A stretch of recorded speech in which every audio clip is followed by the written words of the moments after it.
Forget gurus. Forget anyone claiming to be an online business expert without going through the challenges of entrepreneurship themselves. The Real Money, Real Business podcast is here to prove the best insights in online business comes from your fellow online business builders. We dig into stories of entrepreneurs selling their business on the Empire Flippers marketplace so that you can learn how they made their business profitable, how they overcame obstacles, and what lessons they learned in their online journey. If you want to take your business and your knowledge to the next level, you've come to the right podcast. Let's get started. Hey everyone, welcome back to another episode of the Real Money, Real Business podcast. We record these interviews so potential buyers have more information about the seller and the business to help them make a buying decision. Before we dive in, let's go over a brief summary of the business. It is an affiliate, display advertising, Amazon Associates, and lead gen business created in December 2017 in the home niche. The average monthly revenue for the business is $6,550 and makes an average of $5,928 per month in net profit. The assets included in the sale are the domain and all site content and files, an additional domain with all site content and files, 3 additional domains used as 301 redirects, 4 PBNs, affiliate relationships, social media accounts for Facebook and Instagram, and an email list with over 80 subscribers. For everyone listening, you can visit the empireflippers.com/marketplace and search for listing 57279. To learn more about the business, or you can unlock this listing to start your due diligence if you're interested in purchasing this asset. Now that I've given a brief overview of the business for sale, let's hear from the seller with me here today. So welcome to the show, Sean, and how are you doing today? I'm doing well, Brandon. Thanks very much for having me. Yeah, it's really nice to have you on the call, and I'm looking forward to learning more about you and your business that you've created here. But why don't we go ahead and get started off with the first question? So can you tell us a little bit about your background in building and running online businesses? Sure. Yeah, I've been pretty much a long-time technology professional. I've also done a lot of traditional marketing. So I think it really came together probably maybe around 5, 6, 7 years ago. I kind of put the two together, just being comfortable with technology and marketing. I saw a lot of different opportunities to build websites. There's a lot of interest from people around various niches and information that they're after. So it just seemed like a really cool way to serve that need and put my skills to work to build websites to give people the information that they're looking for. Wow, that's amazing. It's awesome that you already came from a background in building and marketing as well and saw this opportunity. Now, where was it that you initially got the idea to start this business in this specific niche? Was there something that stood out to you during those early stages? Well, it's interesting. I mean, this one is around the home niche and the types of products that people use in a home environment, and even some businesses too. And I try to be pretty health-oriented, so the types of particular items that this website talks about and product reviews and buying guides and stuff like that is all around these types of products that people are interested in, especially if they have an interest around their health and well-being for their families or what have you. So it's just kind of always been a personal area with me in terms of these type of items I like to use. So it just figured like, hey, well, these items are very popular. I've had a personal interest in them, so I've done my own research over the years, so I'm fairly familiar with the market. And then also, when you look at the price tag involved and how much, volume there is in buying these types of products, it just stood out to me as a good opportunity to get involved in that. Yeah, that's amazing that you already kind of came from a background where you had done some of that research. You also were interested in this as, a customer yourself. So you saw that golden opportunity, and it's really great that you were able to capitalize on that. And if the business is doing so great at this time, Sean, why is it that you're deciding you'd like to sell it now instead of maybe continue and grow it further? Brandon, I try to maintain my focus and just prioritization on the sites that I'm trying to grow. So I maintain a small portfolio, nothing too big. I just like to make sure my focus is where it needs to be. And typically in that life cycle that I see, a good time of maturity for a site is around maybe 2 years or 3 years, or if they're really fast growing, maybe like 18 months. So that's what I really shoot for. So this particular site has been around kind of the long end of that, maybe around 3 years or so. And, I think honestly, in terms of, putting your focus and attention and keeping your interest really fresh, that's really important to just kind of keep that in mind. And with this one, it's gone through the life cycle. I consider it very mature and stable right now, has great traffic, great revenue. So for me personally, it's in that sweet spot of, the sites that I like to build in my portfolio to get to this stage. And then from that point, I like to go learn something new. I like to tackle a new area and just kind of move on from there. So for me, this is very typical to get it to this stage. And then the buyer that would be interested in this might have new ideas, new fresh ways of thinking, things that I never thought of, and they can kind of further grow it from there. But then that's what I try to do. Okay, yeah, that makes total sense. Ultimately wanting to see the business continue on and do better and wanting to pass that baton on to the next buyer and ultimately let them scale it to its full potential. So I completely understand there. Now, what have you learned while growing this business, or maybe what have you tried and it just seemed to work for you in your benefit for the most part? Yeah, I think when I build my sites that I focus on, sometimes there's some general things that you learn that works for everything. And then at the same time, there are some things that are very specific to the niche itself. And with this one, it was no exception. One thing that I think interested buyers will check out that's very interesting is that there's a number of affiliate programs, as well as lead gen, as well as display advertising that I do on this website. And that was, I think, one of the main learnings that I took away from this was just really understanding the landscape of, which affiliate programs are really successful and can produce a lot of revenue consistently, and what are all the different kind of things that you can do. So when I first started, it was just Amazon Associates, as it's no surprise. I think most people do that. But if you look at the profile and the listing, you'll see that Amazon Associates is actually pretty small. I mean, it doesn't, a decent amount of business, but it's around like 10% of the overall average monthly earnings. And that was really one of the big learnings for me, was just to understand how to take advantage of the rankings and the traffic that the site has, and then experiment with different programs and work with those different affiliate programs and companies to see where I can maximize the revenue and also, serve that need that the readers have. So my readers, what are they most interested in? And sending them to a manufacturer that can best give them a product and service that they want to receive is a win-win. So it translates to me of much better earnings than like sending them to Amazon, for example. And then for the customer themselves, they get a great product and hopefully service to match that they really like. So they buy the product and they end up being very satisfied with it.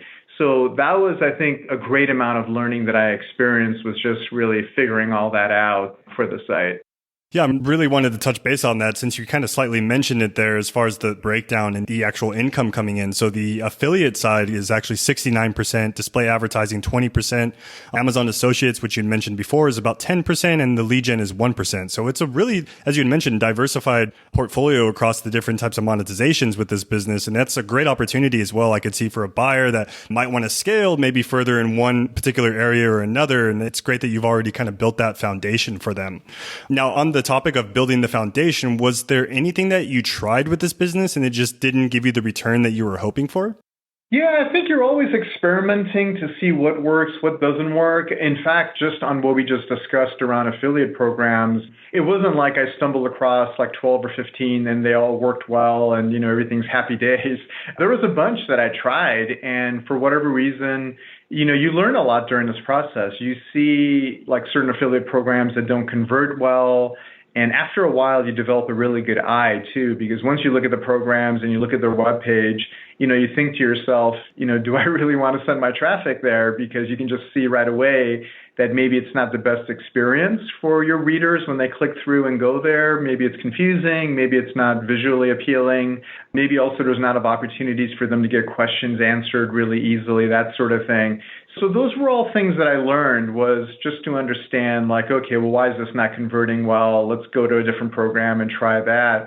So I think what a buyer would get right now is, a really healthy mix of things that I've tried and are really doing well. But again, at the same time, I don't have it all figured out. I'm not the smartest guy in the world. So I think what would be exciting for, the buyer coming in is, what did I not uncover? And there's probably a lot more potential in terms of affiliate programs, or maybe even in new areas in terms of content or articles and products that are related, very closely related, that I haven't even touched yet, which I'm sure is the case because, I have been focusing on some newer projects that I'm trying to launch right now. So yeah, I think there's a lot of opportunities for folks just to kind of take that foundation and just run with it with whatever inspiration they have. Yeah, absolutely. It's a great foundation that you've already built for them. And ultimately, again, you've built that foundation for them to be able to scale further as well and having those multiple avenues they could decide to go down. Now, with the actual traffic coming into the business, I noticed on the listing page itself, organic search makes up about 92% of the traffic coming into the business. And then you have direct 6.9% and referral traffic, which is a little less than 1%. Where would you say that the direct and the referral traffic is coming from? Is that maybe some other outside sources that you're bringing in outside of maybe some of the blog content itself?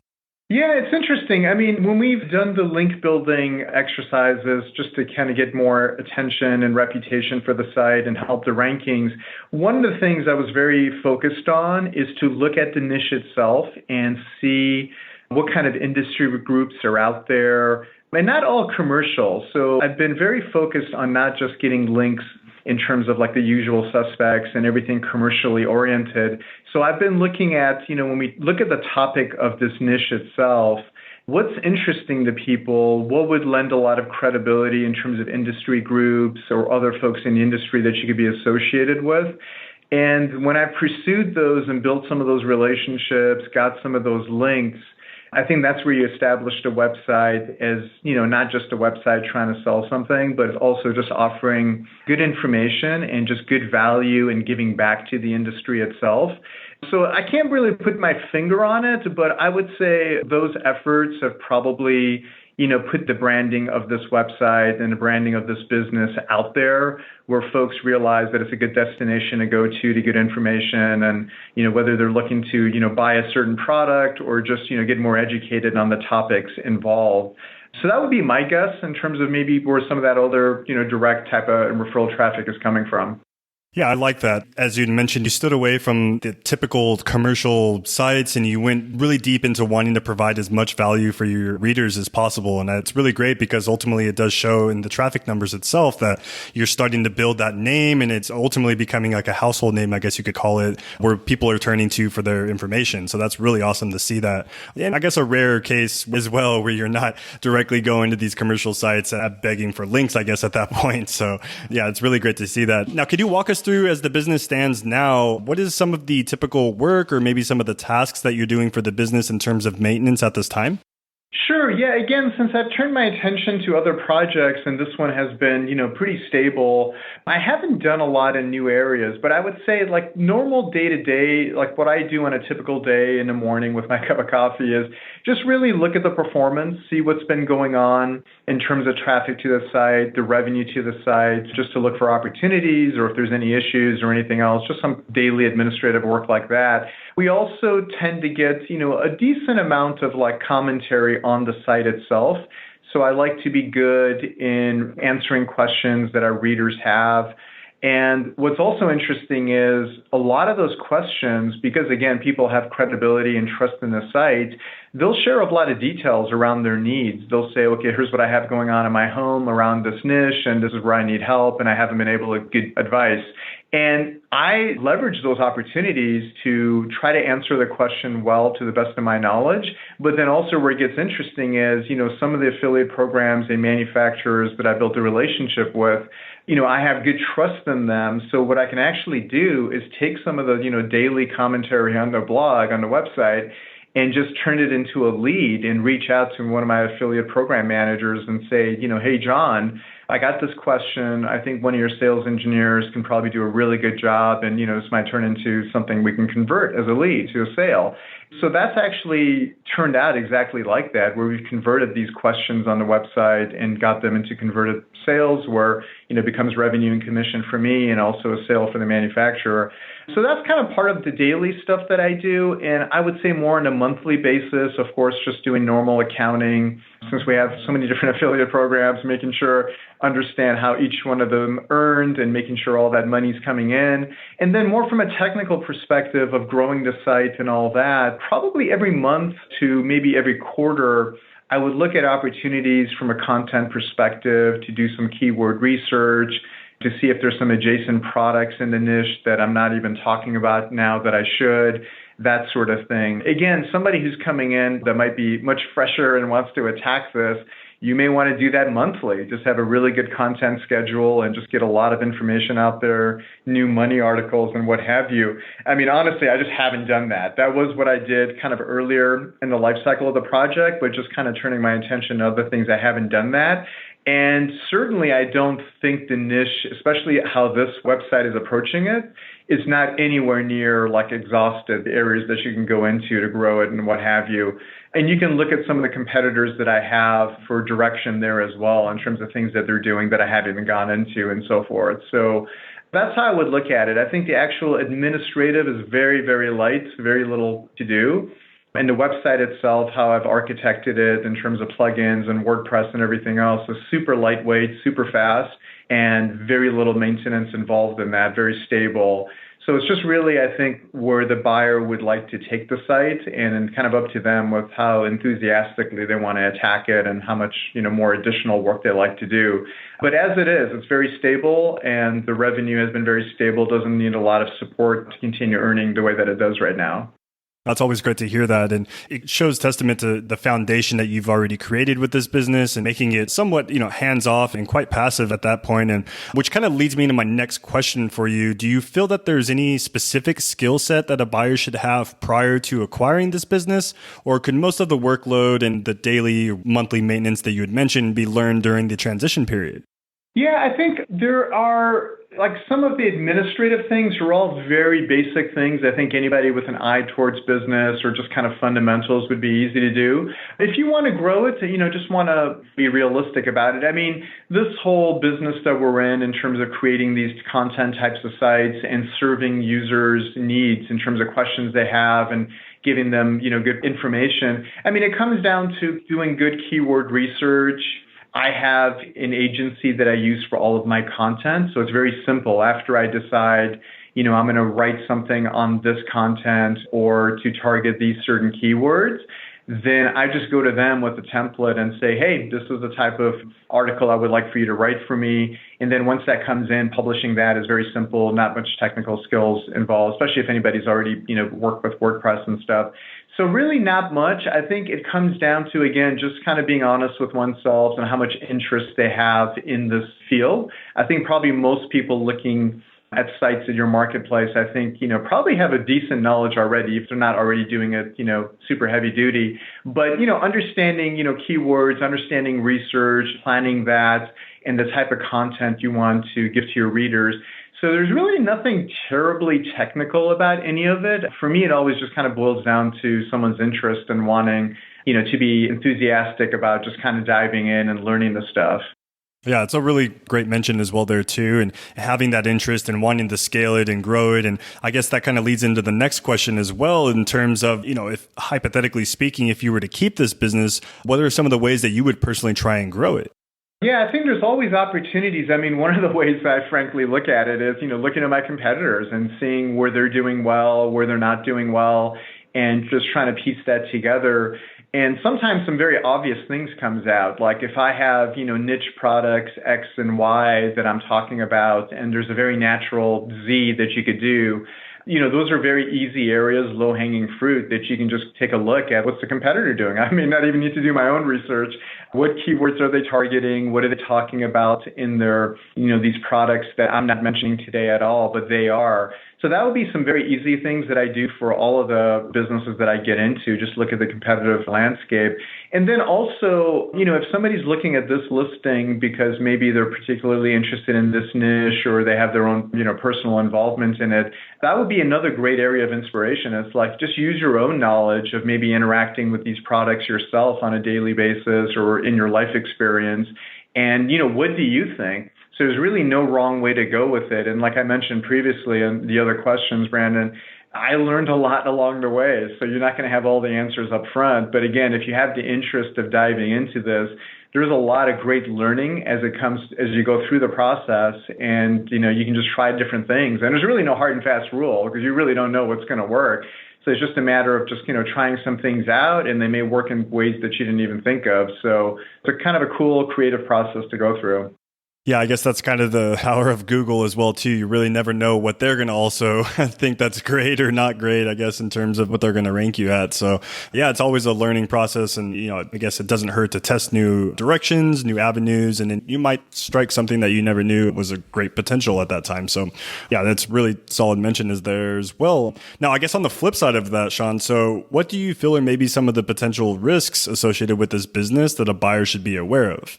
Yeah, with this type of business, I think really number one, especially since the traffic really is a focus on organic search from Google, obviously, that's kind of the game that we're playing is to make sure you understand what Google considers reputable, good information that serves the search intent that users have. Ultimately, Google's very successful is because their goal is to deliver really good information to people. So that's really the job, is to make sure that the website is delivering good information to folks. And that means that things have to be very well written. I've been very focused on that. And the content that I buy is not like bottom basement, 1 penny per word type of things. I try to focus on readers. And I think it's really simple. You don't have to overthink it. It's like ultimately yourself, we all go to Google to search for questions that we have, problems that we want to solve. Look at it the same way. It's like, is the site doing a good job of answering the questions that are actually being asked? Don't just think about it in terms of what you want to sell, but are you delivering on the promise? So that's the risk. It's like, keep the site honest, have good information, really pay attention to the search intent that your users have and give them great information. And in my experience, that really is most of the battle and takes care of things. We've had some fluctuations a little bit with algorithm changes here and there. But from there also, just keep yourself honest to try to, understand what the latest algorithms are doing. And if you do see some impact, then make sure you change gears and for whatever, is not working with what the search algorithm wants to see from you. So we've been very stable because of that. Again, just fundamentally solve the user's problem, and the content and how we present it on the site is really structured towards that. So that risk is always there. But I think also if you flip that around, Brandon, in terms of opportunity and from the last question, if you look at social media, it's something I just did the bare minimum. I have a couple of the most famous or the most popular properties like Facebook and Instagram up and running. We got some followers there, not a lot. I haven't focused there. And also an email list. I have several dozen subscribers there, but not a huge amount. So I think those are kind of opportunities as well for folks to really just see that's not my strength area to build those areas, but if somebody else is coming in with a passion around that, I think that's another great way to further bolster the site as, an opportunity, but also to bolster the site, to kind of put some defenses up around it to lessen the risks that, if Google thinks, well, the site, isn't as authoritative, that would be a great way to bolster it, to make sure that they see that it is authoritative. You have great email marketing going on, you have great social media presence, and then, of course, your content is rock solid. So I think those have been the things that I've done. Some of them a little bit more bare minimum. That would be good opportunity areas for a new buyer coming in. Yeah, absolutely. And I could definitely tell that you have done a lot of your research on SEO, and building quality content is very important to maintaining EAT and keeping, positive in the eyes of Google, and, only increases your ranking as well too. So it's really great to hear that you've already built that solid foundation for the buyer to continue on and to scale even further. So it's really awesome. Now, just a few final housekeeping questions for you here. So how much support are you willing to offer potential buyers? Are you going with the typical 30 days of email and maybe call support? Or did you have something in addition that you would like to add on to that? Yeah, we can do a little bit more. I don't want anybody to feel stressed like they got to get everything accomplished in 30 days. I think, I've sold another site with Empire Flipper just last week, actually. And, I know the process and 30 days can go fast. So I'm happy to do 45 days and, we can do some emails. We can do also some video calls and stuff like that. I think I just want to make sure that the buyer, has their questions answered and they have a really good, solid footing on, exactly what the business is and the assets that they're getting and all that. So I have no problem with making sure that, they feel really good about that. Yeah, it's always great to hear that. It's always a pleasure to hear, you wanting to see the business continue on and to be successful and willing to help the buyer in any way you can to make sure that they can continue on and do that. So that's always awesome to hear. Now, are you willing to commit to a non-compete, meaning once the deal is done, you'll stay out of this specific niche? Yeah, I'm happy to do that, Brandon. All the sites that I've sold so far, that's exactly it. I've mentioned my own personal interest in something. When I do a project for 3 years, I'm pretty well just kind of ready for new challenges and learning new areas. So it's not something I will revisit, I think, anytime soon. So that would not be a problem. Okay, perfect. And then also, are you open to negotiating something like an earnout where you'll receive a large portion of the sales price up front and then smaller payments closing out the deal several months after that?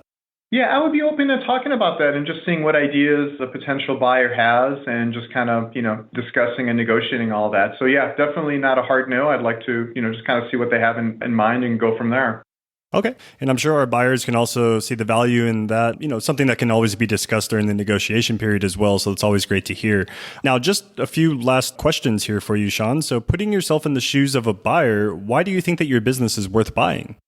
Sure. Yeah, I think, again, when we kind of started out from the very top, the niche itself, I think, is a very healthy one. I consider it, so-called evergreen, where, it's not seasonal. These are the types of items that people have in their homes. And also, these kind of products are really not negotiable or like a luxury, but most people consider them like absolute essential for health or for just, everyday consumption or whatever.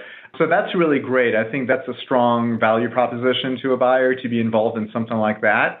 And then also there's some pretty good magic formula involved. And I kind of alluded to this earlier in that if you look at the price tag, we talk about a lot of different products on this website, but a lot of them are pretty decent in terms of the amount of money that we're talking about. They're hundreds of dollars, if not thousands of dollars.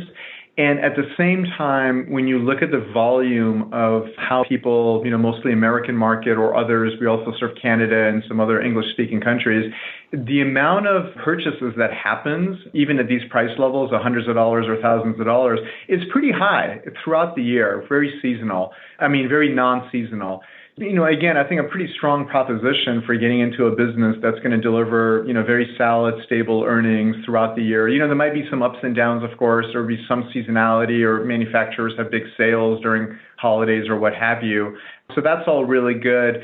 And then I guess more from a technical perspective, if you see the construction of all the affiliate programs that I've done and the trial and error that went into that, and really, I think that would give me personally a lot of confidence just to see that it's not like one manufacturer or that it's not Amazon and they may change their commission rates tomorrow morning when you wake up or whatever. So I think those are all, when you look at a healthy niche that you want to get into, I think everything that I just mentioned are those core fundamental areas that you should really care about. And I think with this particular business, they're all covered pretty well. So I think it's just really a matter of, if the buyer has interest in this niche and would like to get into it, it's a pretty solid one. Yeah, absolutely. And as you had touched base on too, just being within an evergreen niche and there being no seasonality with these particular products is also a great opportunity to be able to generate sales all year round. And then also having multiple affiliates as well too, already set up and established. It takes a lot of that hard effort, out of the picture as well too for getting something started as well. And that pretty much wraps up this call, Sean. Is there anything else that you'd like to add that I might have missed? No, I appreciate it, Brandon. I think you covered it all pretty well. And again, if anybody's interested, they have questions, please just pop them into the platform and happy to just just answer questions and give folks the comfort that they need to make sure they understand the business and go from there. Yeah, absolutely. Very well said as well. I think that is the perfect place for us to wrap this up here. So thanks again, Sean, for sharing your story and joining us on today's episode. And I hope your business is purchased in the near future and by the right buyer. Awesome. Thank you, Brandon. Have a great day. All right, everyone. So thanks for listening. To learn more and to see if this listing has already been sold, head over to empireflippers.com/marketplace and search for listing 57279. If you're watching this on YouTube, click the link in the description to go straight to the listing. And once you've unlocked this listing, you'll be given everything you need to know about this business. So until next time, enjoy your digital journey.